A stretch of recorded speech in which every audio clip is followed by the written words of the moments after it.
Silakan. Oke, kami persilakan kepada Bapak. Silakan. Panggilannya siapa? Saya Ray, Pak. Ray. Oke, Ray, kamu cerita apa sama saya? Baik, Pak. Perkenalkan, Pak, nama saya Rayhan Abdul Ramadan. Saya tadi malam berpikir bagaimana cara atau titel apa yang bisa saya perkenalkan kepada Bapak. Oke. Tapi bagi saya yang paling baik bisa saya perkenalkan, saya lulusan baru, Pak. Tahun 2023 kemarin. Oh, baru lulus? Baru lulus. S1? S1, Pak. Sekolah apa? Saya di hubungan internasional, Pak. Hubungan internasional, wow. Ya. Tepuk tangan dong. Kamu nulis skripsi apa, Ray? Saya menulis tentang climate change, Pak. Climate change. Wah, ini sesuatu yang hari ini menjadi public talks ya. Iya. Biasa. Kamu kuliah di mana? Saya di Kebanggaan Kalimantan Barat Universitas Tanjung Pura, Pak. Woi, tepuk tangan dong. Ya. Ray, apa yang mau kamu ceritakan? Iya. Skripsimu bagus banget dan saya kira sebagai fresh graduate dan kemudian kita mau menghadapi situasi Betul, politik. Saya sering bertanya-tanya juga sebenarnya, apa ya yang ada dalam pikiran anak muda ketika ada momentum besar untuk kita bisa menentukan sikap. Betul, Pak. Baik. Apa kira-kira? Baik, Pak. Memang saya lulusan hubungan internasional, tapi hari ini saya ingin bertanya tentang pendidikan, Pak. Oke. Nah, jadi saya akan bertanya 3 pertanyaan, Pak, yang telah saya rumuskan, dan kebetulan pendidikan telah membentuk sebuah integritas dan hari ini mematangkan cara pandang saya dan cara berpikir saya, sehingga dari pendidikan saya menggunakan baju hitam karena kondisi demokrasi kita yang rapuh, Pak. Oleh sebabnya, karena Bapak nomor urut 3, saya akan berikan 3 pertanyaan, Pak. Baik, Pak. Pertanyaan yang pertama, Pak, saya berikan latar belakang dulu. Ini mengenai kompleks inferioritas, Pak. Jadi kalau di Kalimantan Barat kita mengenal ada sebuah situasi yang namanya kompleks inferioritas, di mana seseorang itu mengalami perasaan tidak percaya diri atau rendah diri. Dan ini seringkali dialami karena mereka memandang sesuatu yang lebih tinggi menurut mereka. Dan di Kalimantan Barat kita meyakini bahwa ada banyak anak muda yang memiliki potensi besar tapi tidak terfasilitasi atas potensi tersebut, gitu, Pak. Kenapa? Karena hampir rata-rata anak-anak muda di Kalimantan Barat meyakini pendidikan yang maju itu ada di Pulau Jawa, Pak. Dan kesempatan yang baik itu ada di Pulau Jawa. Saya ambil contoh, Pak.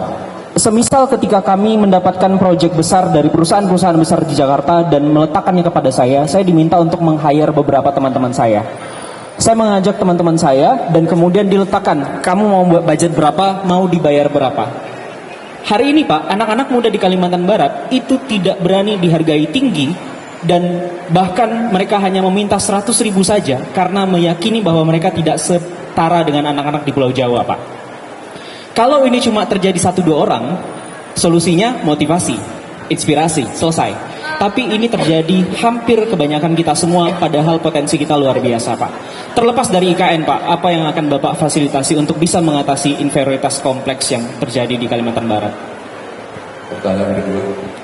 Pertanyaan kedua saya adalah tentang penyandang disabilitas, Pak. Pendidikan untuk penyandang disabilitas. Hari ini kita, data dari Kemenko menunjukkan ada 66,6 juta jiwa yang menyandang disabilitas, dan hari ini hanya 12% yang menempuh pendidikan formal.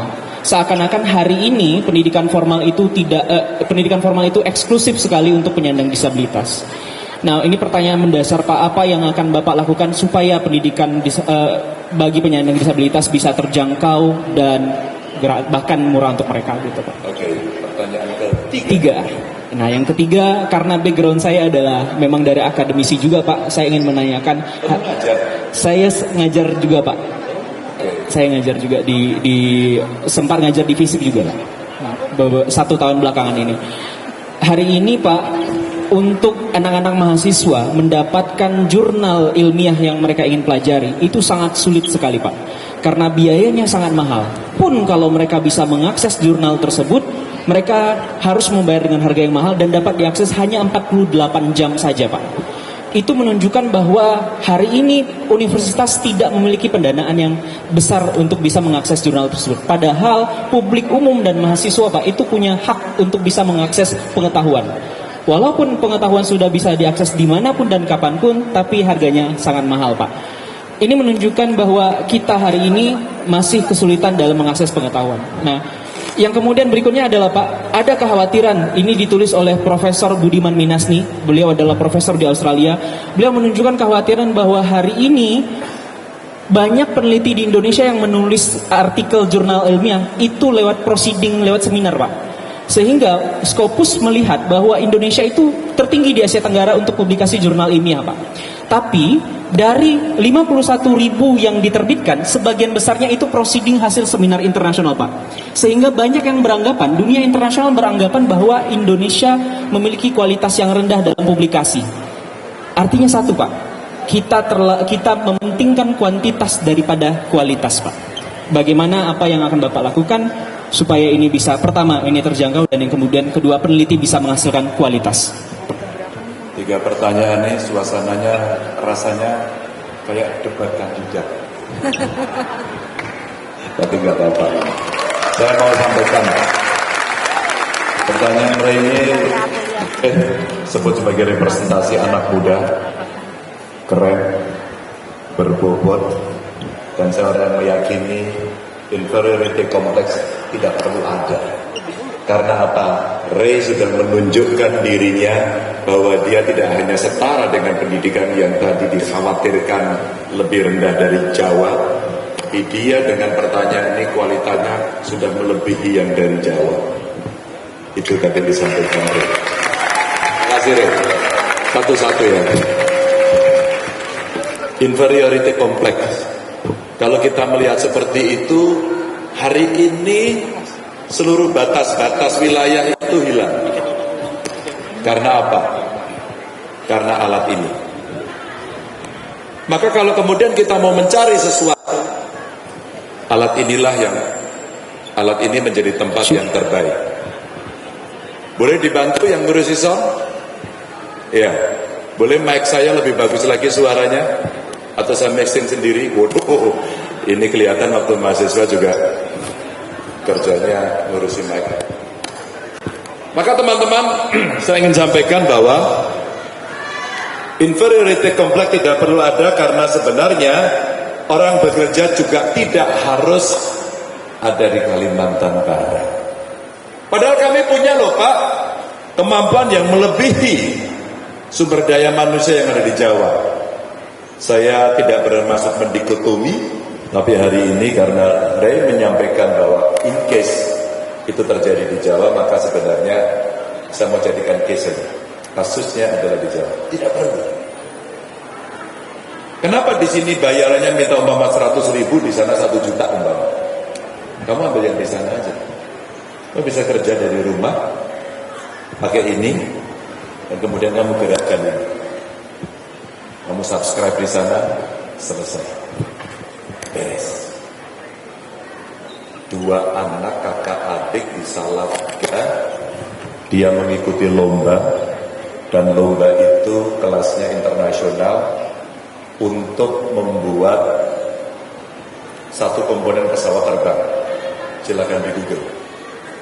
Dia hanya lulusan SMK, workshopnya ada di rumahnya, dia download seluruh syarat itu, dia kerjakan di situ, dan kemudian dia kirim ke sana, dan dialah pemenangnya. Hari ini kalau ketika kita bisa menggunakan keterampilan kita, menggunakan teknologi, selesailah sudah semua itu. Maka nggak ada lagi batas-batas wilayah, karena itu akan diterjang oleh digitalisasi yang sekarang ada. Jadi inferiority complex yang mungkin melembaga, bukan kasus 1-2 orang, maka betul yang mesti diperbaiki adalah sistem pendidikan yang ada. Maka tadi, bagaimana kemudian kampus-kampus agar bisa menyiapkan ini dengan baik? Kenapa sih sekolah kita setidaknya sampai tingkat sekolah menengah itu mesti gratis, agar akses pendidikan bisa diterima oleh siapapun, agar semua bisa menerima. Kalau tidak akan ada keadilan. Saya berkeliling seluruh Indonesia, dan saya mulai kampanye saya dari Merauke. Kenapa dari Merauke? Kenapa saya tidak mengambil tempat di mana dari sisi elektoralnya tinggi. Mereka dikit, tempatnya jauh. Ngapain? Karena saya ingin melihat ujung-ujung Indonesia dalam kondisi yang sebenarnya. Dan akhirnya betul saya melihat ketidakadilan itu di sana. Apa yang mesti kita lakukan? Affirmative action. Tindakan afirmasi, tindakan khusus yang kita berikan agar ada daerah-daerah yang ada, kalau boleh saya sebut dulu, di remote area yang jauh, 3T, yang itu juga akan menjadi kekuatan kita di balik. Kita twist dikit, kalau daerah perbatasan itu biasanya jelek, kenapa tidak dibikin itu lebih baik? Sehingga kita akan merasa bangga di pintu gerbang masuknya Indonesia. Di pemerintah ini saya respect. Karena apa? Karena perbatasannya dibangun.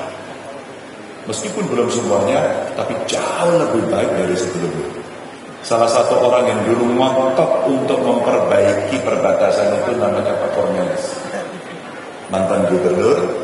Saya masih ingat, saya masih di DPR, beliau jadi gubernur, kemudian menyampaikan bagaimana wilayah perbatasan mendapatkan perhatian. Beliau marah, beliau sampaikan dengan suara yang sangat keras pada saat itu, dan baru terwujud memang pada pemerintahan berikutnya. Ini salah satu contoh saja. Maka kalau kita melihat akses pendidikan itu termasuk untuk penyandang disabilitas, maka konsep pertamanya adalah sekolah inklusi. Sekolah inklusi. Maka sekolah umum harus menyiapkan dirinya dengan baik agar dia juga menerima siapapun dalam kondisi apapun. Termasuk kita, termasuk saya. Setiap kali saya ada acara seperti ini, saya sebenarnya selalu merasa bersalah, karena tidak ada orang berdiri yang menerjemahkan untuk teman-teman kelompok tuli. Tidak ada. Maka beberapa kali kemarin saya ketemu di Ambon, saya ketemu ya. Terus kemudian sebelumnya di mana? Di Makassar kita ketemu ya, di beberapa tempat, ketemu dengan anak-anak muda. Mereka selalu membawa teman-teman penyandang disabilitas. Dari sebagian yang kelompok tuli itu, dia menyampaikan pada saat kampanye juga, dia bilang, waduh, saya merasa bersalah dan berdosa. Maka saya belajar betul ketika menjadi gubernur waktu itu di Jawa Tengah. Saya buka program magang dan salah satunya adalah para penyandang disabilitas. Salah satunya adalah tuli. Dari kasus itu saja mereka menyampaikan bahwa kenapa saya yang harus belajar, kenapa Anda tidak belajar? Maka saya belajar betul dan saya diajari oleh Surya Saritapi. Dia ada di Amerika sekarang tinggalnya, dan dia mengajari pada saya. Saya mau cerita sama Aris bahwa Surya mengatakan, saya tidak mau pulang untuk sementara ini, saya ingin mengajar di Amerika dan dia sekarang mengajar. Karena apa? Orang lain di luar seperti kelompok Surya ini, dia juga belajar bahasa isyarat. Teknologi disediakan untuk membantu sehingga dia berbicara dengan umum dan terbantu teleteknologi. Jadi sebenarnya dari pertanyaan Ray ini ada banyak sekali yang dengan teknologi, kemampuan, keterampilan kita bisa dorong. Sekolah inklusi menjadi salah satu syarat pertama. Yang kedua, perguruan tinggi mesti di-upgrade. Yang saya pikirkan sekarang, 20% dari APBN, APBD itu untuk pendidikan. Tahu? Kalau APBN kita hari ini 3.000 triliun, kira-kira, maka kemudian 20%-nya adalah 600 triliun. Kalau 600 triliun, itu kita manage dengan baik untuk dunia pendidikan kita, perguruan tinggi kita. Rasanya tadi untuk mendownload atau mendapatkan informasi dari jurnal internasional tidak terlalu sulit. Ada kebijakan beberapa negara yang bagus sekali. Setiap buku baru kita membeli hak ciptanya, kita terjemahkan. Dan negara dengan pajak 0% kalau tidak salah terkait dengan produksi buku ini adalah India. Itu luar biasa. Maka di banyak kampus-kampus besar harus seperti itu. Tapi ketika kita mau bicara anggarannya kurang, kita tidak bisa minta anggarannya dong Nggak bisa. Anggaran kita terbatas. Maka apa yang mesti kita lakukan? Yang kita lakukan adalah APBN-nya meningkat. Bagaimana cara APBN meningkat? Satu, yang ilegal dibabat. Semua yang ilegal dibabat. Maka semua akan masuk dalam pendapatan negara. Termasuk antara lain pajak. Kalau pajaknya tidak dikorupsi, maka semua akan aman. Maka rasanya begitu penting Presiden memantau langsung pengelolaan pajak ini. Dan sumber daya alam lain yang harus punya nilai tambah mesti diproduksi di tempat kita. Tapi itu artinya SDM mesti siap. Maka seperti perdebatan, apakah tenaga kerja asing itu boleh masuk atau tidak. Dan ini pengalaman saya sebagai gubernur waktu itu. Pak Ganjar itu kenapa banyak tenaga kerja asing? Oke, kalau perlu besok saya suruh pulang. Tapi hari ini kita siap atau tidak? Kita mesti menjadi realistis agar kita tidak sekedar omong-omong. Pakai G loh ini, pakai G. Nah dari situlah kemudian proses pendidikan yang Ray sampaikan tadi, itulah kenapa harus menjadi prioritas pertama, karena kita sedang mendapatkan bonus demografi. Kalau bonus, maka lihatlah pengalaman Korea Selatan, lihatlah pengalaman Jepang, ini Asia aja. Dan terakhir yang memanfaatkan ini dengan baik adalah Tiongkok. Tiongkok itu bonus demografinya baru tahun 90-an di awal. Tapi kamu tahu sekarang luar biasa peningkatannya dan hari ini menjadi negara yang sangat besar ditakuti oleh seluruh dunia. Begitu Ray. Tepuk tangan untuk Ray. Ada lagi yang berikutnya?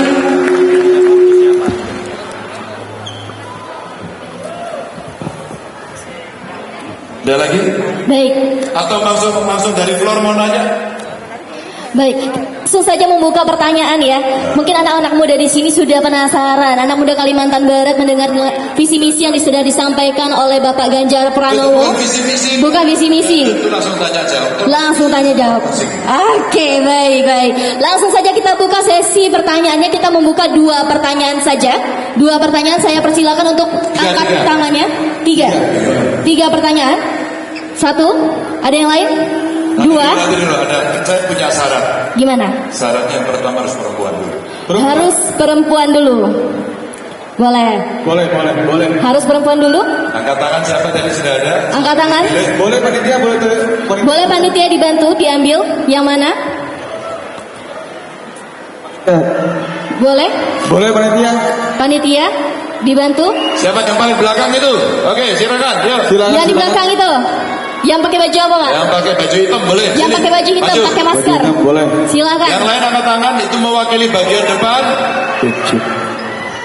Oh ya, sini. Silakan. Nah, itu semangat sekali. Bagian kiri. Bagian kiri angkat tangan. Yang muda mana? Yang muda. Ini Pak nih, influencer kita boleh nih Pak. Oh, kamu 2 ya? Coba. Oke. Silakan. Ketika ada 2 anak, siapa di antara kamu yang harus mewakili? Silakan berdiskusi. Boleh. Belajar berembuk sekarang. Ya. Oke, Silakan. Nih, Apa? oh ini yang 1, 2, yang 1 didiskusi. Mungkin perlu 2 hari untuk memutuskan. Saya persilakan. Lapar. Pak, perkenalkan Pak, nama saya Astarina Pak Siapa dari Astarina. Dari Ngabang. Oke, Ya, Astarina. saya dari Ngabang. Kamu mahasiswa sudah kerja SMP atau gurunya? Saya sudah kerja Pak. Di sini saya hanya ingin menanyakan Pak, apabila nanti Pak Ganjar terpilih, Namanya dilurusin. apabila Pak Ganjar nanti terpilih menjadi presiden, saya ingin menanyakan 100 hari kerja pertama Bapak, apa yang akan Bapak lakukan untuk Indonesia? Nah, oke. Harapan saya masuk dalam 100 daftar 100 hari kerja Bapak. Salah satunya itu adalah saya ingin